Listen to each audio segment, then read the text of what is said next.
Holy moly. Zero, say what? So Zero's actual name, not his nickname, but his name is Hector Zeroni. Who else do we know that shares that name? How amazing is it that an ancestor of Madame Zeroni has come in contact with an ancestor of Elia Yelnats. So it's probably Madame Zeroni's great-great-grandson, just like Stanley is Elia Yelnats' great-great-grandson. So if you think back to what Madame Zeroni had told Elia to do, it was come to America and find her son. And he looked, but he never found her, or found him. And of course, we know he didn't carry her up the mountain to drink from the stream that goes up the mountain, which is why, in theory, Elia's family is cursed. But now we have Stanley, who is with an ancestor, her great-great-grandson, of Madame Zeroni. And, well, let's see what happened, shall we? So it brings us to chapter 28. And chapter 28 takes us back in time again to 110 years ago in Green Lake, where Kate Barlow has just had all of these tragic events happen to her. Sam the Onion Man has been killed. She has gone on the run and become this famous Kissin' Kate Barlow. So that's where 28 starts. After 20 years, Kate Barlow returned to Green Lake. It was a place where nobody would ever find her, a ghost town on a ghost lake. The peach trees had all died, but there were a couple of small oak trees still growing by an old abandoned cabin. So the warden must now live in that abandoned cabin. No more peach trees, no more lake. So the events of the day that Sam the Onion Man died caused the town to be cursed. Would you agree? It certainly seems that way. The lake is now gone. All the peach trees are gone. The cabin used to be on the eastern shore of the lake. Now the edge of the lake was over 5 miles away, and it was little more than a small pond full of dirty water. She lived in the cabin. Kissin' Kate lived in the cabin. The warden is in now. Sometimes she could hear Sam's voice echoing across the emptiness. Onions, sweet, fresh onions. She knew she was crazy. She knew she'd been crazy for the last 20 years. Oh, Sam, she would say, speaking into the vast emptiness. I know it is hot, but I feel so very cold. My hands are cold. My feet are cold. My face is cold. My heart is cold. And sometimes she would hear him say, I can fix that. And she'd feel his warm arm across her shoulders. Do you think his ghost is really there? She had been living in the cabin about 3 months when she was awakened one morning by someone kicking open the cabin door. She opened her eyes to see the blurry end of a rifle 2 inches from her nose. She could smell Trout Walker's dirty feet. So Trout is back. You've got exactly 10 seconds to tell me where you've hidden your loot, said Trout, or else I'll blow your head off. So remember, she was Kissin' Kate Barlow. She was known for robbing all these people.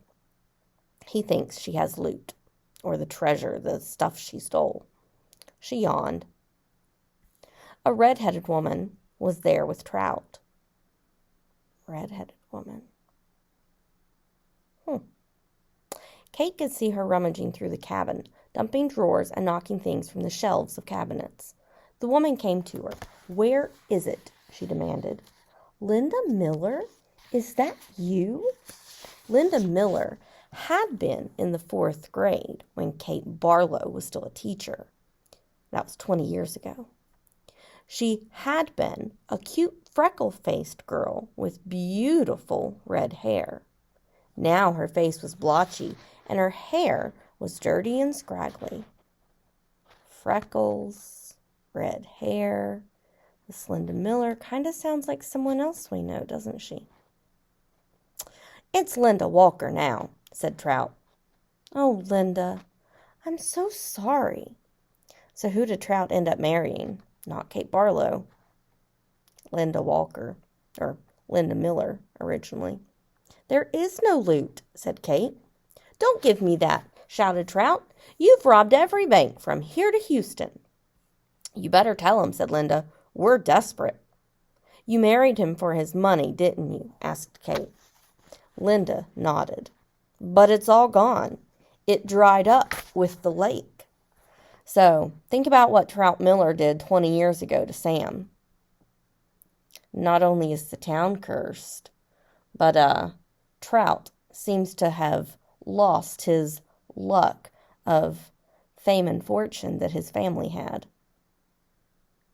So it sounds like he's cursed too for his actions, which is appropriate. The peach trees, the livestock, I kept thinking, it has to rain soon. The drought can't last forever, but it just kept getting hotter and hotter and hotter. Her eyes fixed on the shovel, which was leaned up against the fireplace. "She's buried it," she declared. "I don't know what you're talking about," said Kate. There was a loud blast as Trout fired his rifle just above her head. The window behind her shattered. "Where's it buried?" he demanded. "Go ahead and kill me, Trout," said Kate. "But I sure hope you like to dig, 'cause you're going to be digging for a long time. It's a big, vast wasteland out there. You and your children and their children can dig for the next 100 years, and you'll never find it." Linda grabbed Kate's hair and jerked her head back. "Oh, we're not going to kill you," she said. "But by the time we're finished with you, you're going to wish you were dead." "I've been wishing I was dead for the last 20 years, said Kate. So she was in love with Sam, right? And she lost him. And that's caused her to be very, very unhappy for the last 20 years. They dragged her out of bed and pushed her outside. She wore blue silk pajamas. Her turquoise-studded black boots remained beside her bed. They loosely tied her legs together so she could walk, but she couldn't run. They made her walk barefoot on the hot ground. They wouldn't let her stop walking. "Not until you take us to the loot," said Trout. Linda hit Kate on the back of her legs with a shovel.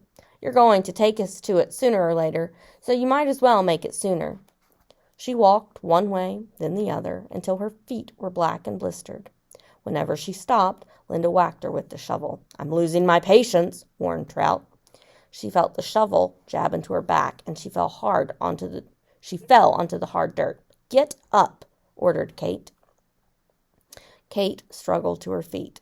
"We're being easy on you today," said Trout. "It's just going to keep getting worse and worse for you until you take us to it." "Look out!" shouted Linda. A lizard leaped toward them. Kate could see its big red eyes. What type of lizard is this? Linda tried to hit it with the shovel, and Trout shot at it, but they both missed. The lizard landed on Kate's bare ankle. Its sharp, black teeth bit into her leg. Its white tongue lapped up the droplets of blood that leaked out of the wound. Kate smiled. There was nothing they could do to her anymore. "Start digging," she said. "Where is it?" Linda screeched. "Where'd you bury it?" Trout demanded. Kate Barlow died laughing. Wow. So who do you think the warden is? Who do you think she's connected to? They gave me some descriptions there that reminded me of the warden. They talked about red hair and freckles. But then Kate Barlow had those black boots that had the turquoise studs on them. Very interesting. That brings us to the end of part 1 of the book, which is a little bit over halfway. Part 2 is called The Last Hole, and we'll read it in the next video. So jump on over to that one and find out what happens next.